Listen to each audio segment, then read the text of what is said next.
Always trust. We ask the questions. What is needed in the world?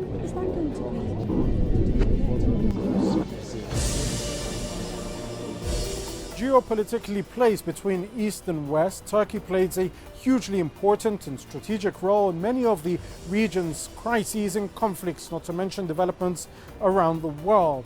I'm Jamal Al-Shayal in Ankara. This week I'll be speaking to the Turkish Foreign Minister who will be answering questions about the ongoing war in Syria, the GCC crisis, and the fallout from US President Donald Trump's decision to recognize occupied Jerusalem as the capital of Israel. All of this as Mevlut Cavusoglu talks to Al Jazeera. Mr. Cavusoglu, thank you very much for talking to Al Jazeera. Let's start by talking about the war in Syria. Your country is in the middle of a military operation now inside Syria, an operation you've called Operation Olive Branch. Now, this is the second such operation in just the same amount of years. Before that, there was the Euphrates Shield operation. What is the end game of your military intervention inside Syria?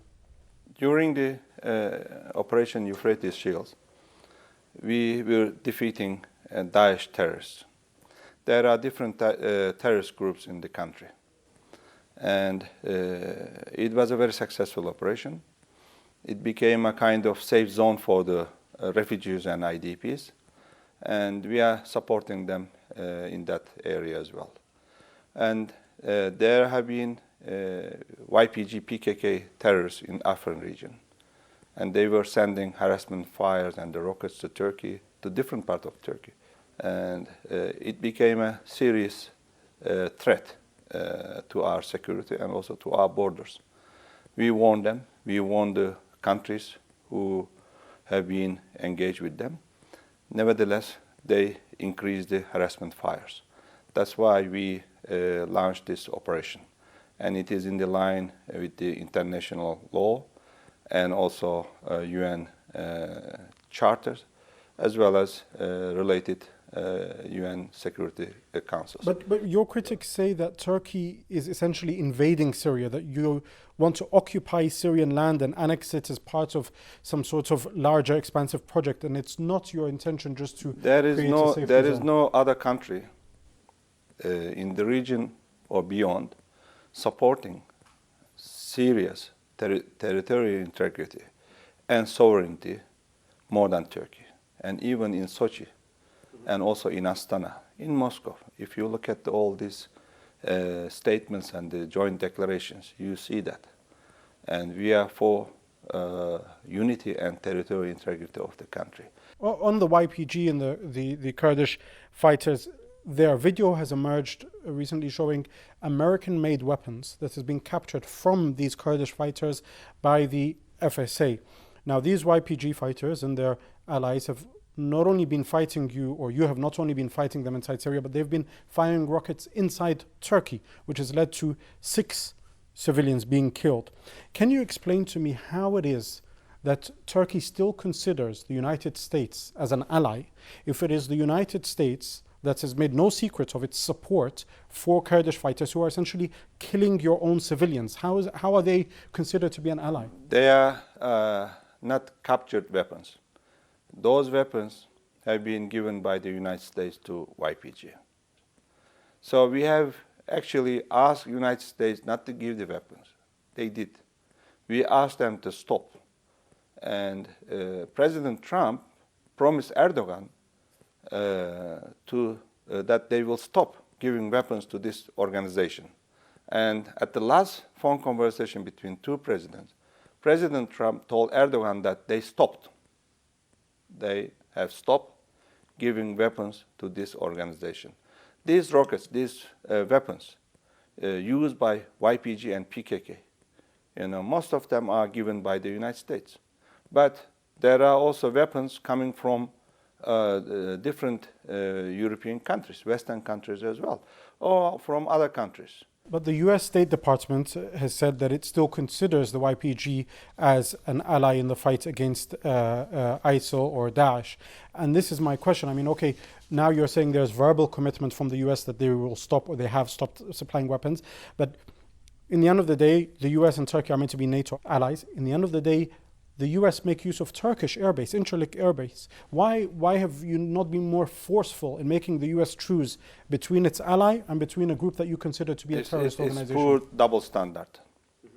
Particularly in our fight against terrorism, we see this double standard everywhere. In the United States, even then Secretary of Defense Carter, and also the current Chief of General Staff Danford, admitted there, and they still admit that there is no difference between PKK and YPG.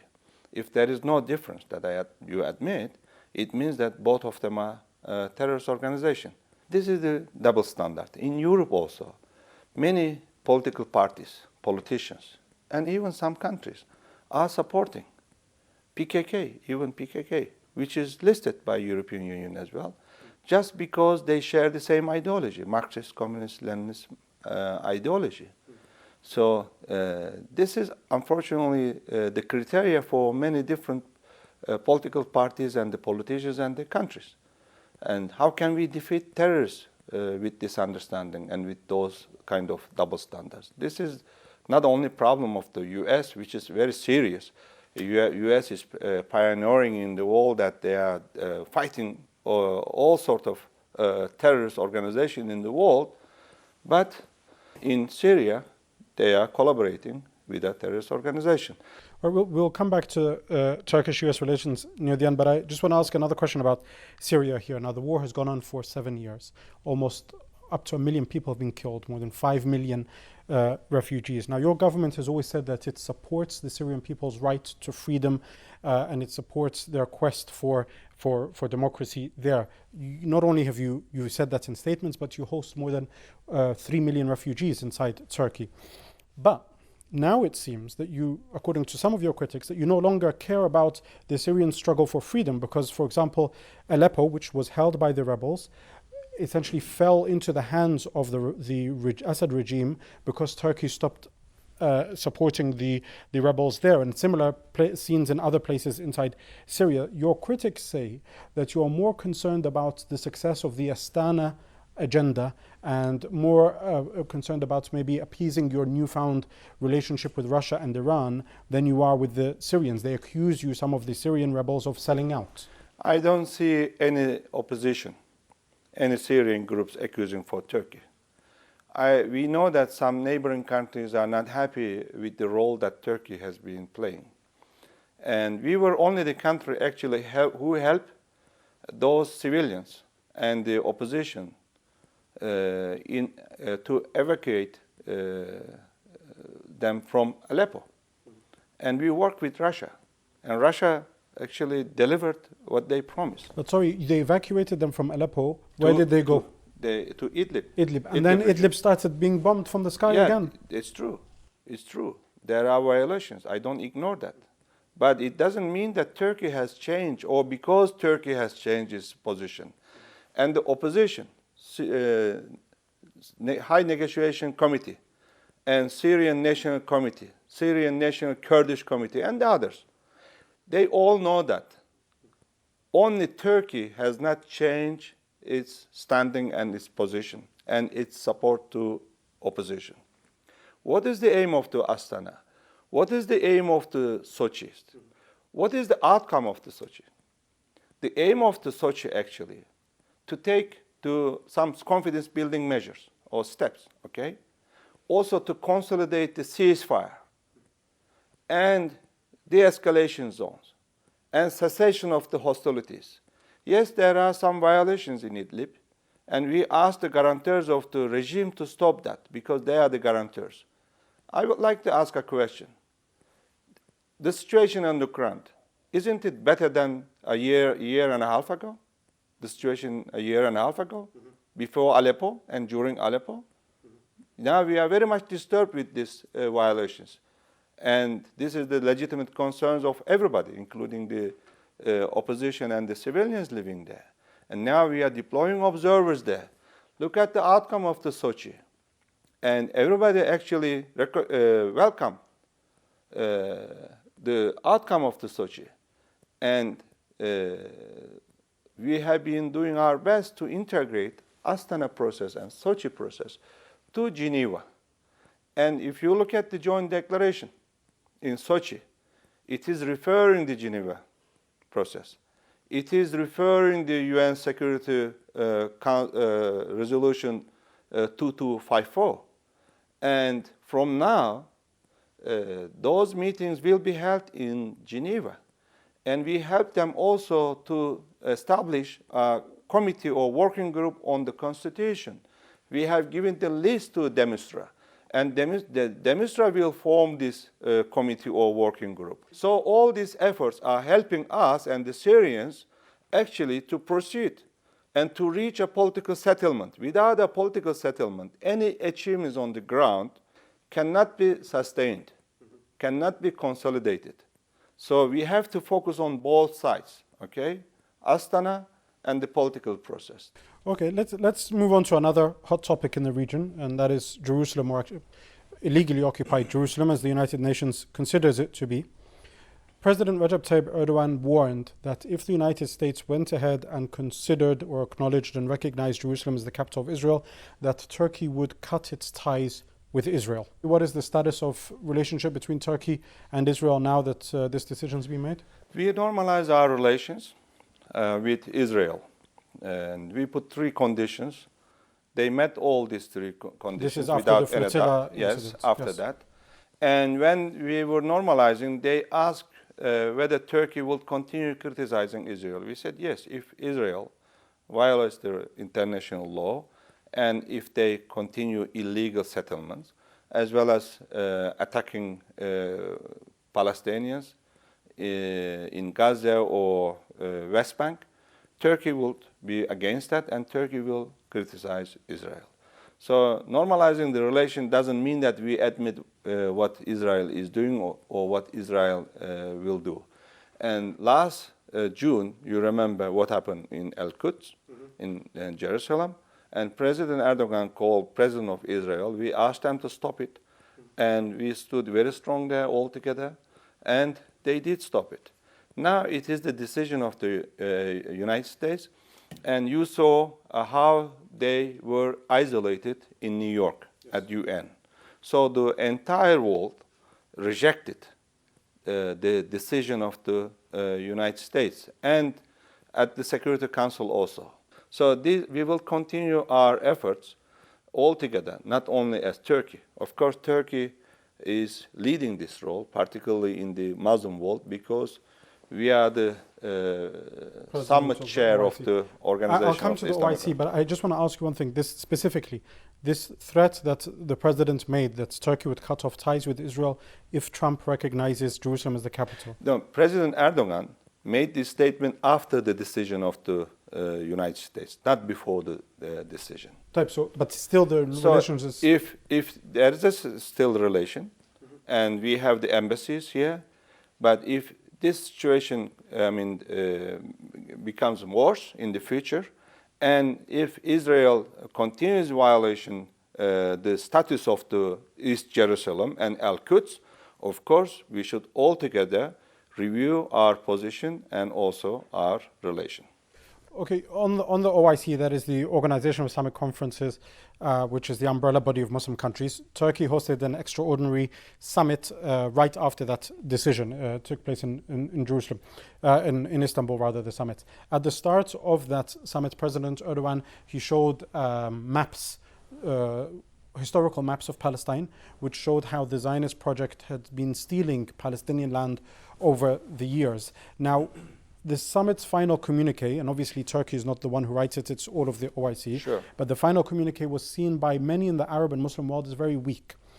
Do you see how such a weak statement, or the statements that are made by Muslim majority countries and Arab countries, it is the weakness of these statements and their stance, this is what gives the green light for the colonialist expansionist project that's taking place in Palestine? First, the statement was not weak. Okay, I don't know according to whom it was weak, to leaders or to the Ummah. So if you speak to the people on the streets, it Yeah, didn't close embassies or recall American ambassadors. It is not weak. Secondly, we follow up this joint statement, communique. And what happened in New York, the resolution that we tabled together with Yemen and was adopted, actually was the first follow-up and concrete outcome of this meeting and also joint statement.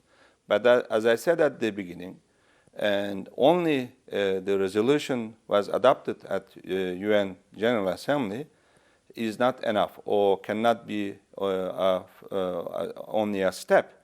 Therefore, we should continue our efforts. There is no problem with the joint statement or joint declaration, but we need to implement them. We need to also follow up them. And I hope and I wish actually other Muslim leaders also dare to show this kind of maps as Erdogan did. For sure. And I wish they also stand as strong as Recep Tayyip Erdogan and Turkey. And when I went to New York, ambassadors of some Muslim countries actually were not there because of the threatening and the pressure. They left New York. I want to They ask you about supported the other resolution. countries. They support the resolution, but their ambassadors couldn't stay in New York because of the threatenings and the pressure coming from a country. So one of those countries that many people noticed their absence, particularly in the OIC summit that took place in Istanbul, was Saudi Arabia. It sent a low-level minister to represent them. Now, what was so outrageous for many people in the Muslim world was that Venezuela, which is not even a Muslim country, was represented by its president. I don't want to make any comment about any specific country, but the Ummah actually is watching what's happening and how each country is behaving, and also which leaders are brave enough to stand against this decision, also to defend the status of the Al-Quds, also to defend Palestinians. But I don't want to make any comment about any specific country. Okay, right. Thank you. Let's move to the GCC. Unfortunately, the region that Turkey finds itself in is fraught with many conflicts and crises. Now, the Gulf, as you know, has been in a crisis for 7 months now since the United Arab Emirates, Bahrain, Egypt and Saudi Arabia imposed the land, sea and air blockade on Qatar in June 2017. Your country has played actually a very big role in the GCC crisis, in that many people believe if it was not for Turkish troops in Qatar, that maybe Saudi Arabia, the UAE would have invaded Qatar. And it is your strong support for Qatar that has prevented a military conflict. What's your take on this? Well, if Qatar had taken any decision against any GCC countries, we will be against that as too. And the decision against Qatar was not fair. We made it very clear at the beginning. And many claims and also conditions. One of the conditions was actually to close the Turkish base in Qatar. There are also bases of other European and Western countries.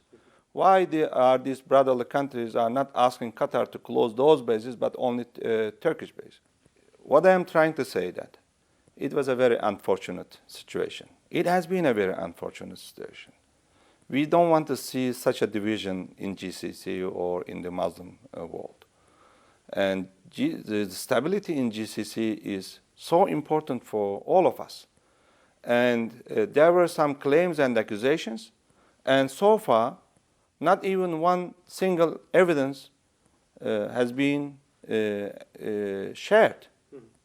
They told us that they will send all the evidences. We haven't received anything. And each time I see anybody from Kuwait, from Kuwait leadership, I ask them whether they have received any evidence about these accusations. They say no. Because Kuwait is the mediator country. And therefore, it was a very much political decision.